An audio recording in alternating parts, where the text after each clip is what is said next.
Hi, I'm Nancy. I'm the Director of Talent Acquisition and Employee Engagement for an advertising agency. We have about 40 employees, and I give Jazz a 3.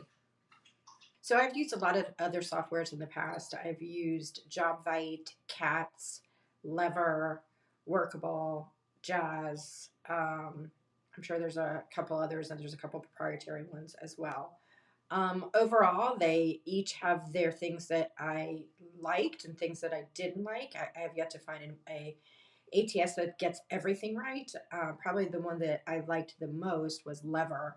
Unfortunately, Lever is very expensive and out of the price range, and actually too robust for the company I'm with now.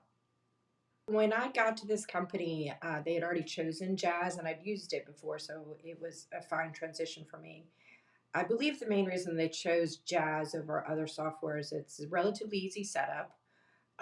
It's pretty intuitive, and the cost is very reasonable for what it does. It does do a lot for the cost.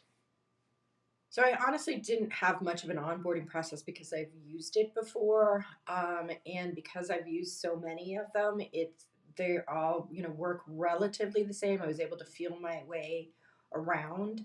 Um, I did have to contact support a few times at the beginning to remind me of how things were. Customer support was always very helpful. I was just frustrated with the things that I felt like should be part of Jazz that weren't.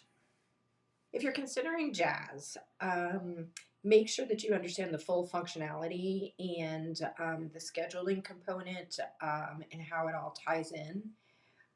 The last recommendation I have is I actually switched out of Jazz because I got so frustrated with the lag time. There's significant lag time on, clicking between candidates or, just doing anything, honestly. There were several other issues, which honestly I can't remember off the top of my head because it's been a while. But the main thing is make sure you understand what they're going to provide you if you switch to another system. The migration to the other system I went to did not go well at all. They provided me with basically over 1,000 files that were not mapped, and I had to figure out how to map them, which I unfortunately was never able to do. So, in other good news is that I started with a brand new clean system. On the other hand, I lost significant notes because it wasn't provided to me in a file format that I could use, or even if I didn't want to do the migration and import it into the new system, literally the files are all numbers and you can't figure out how they map together.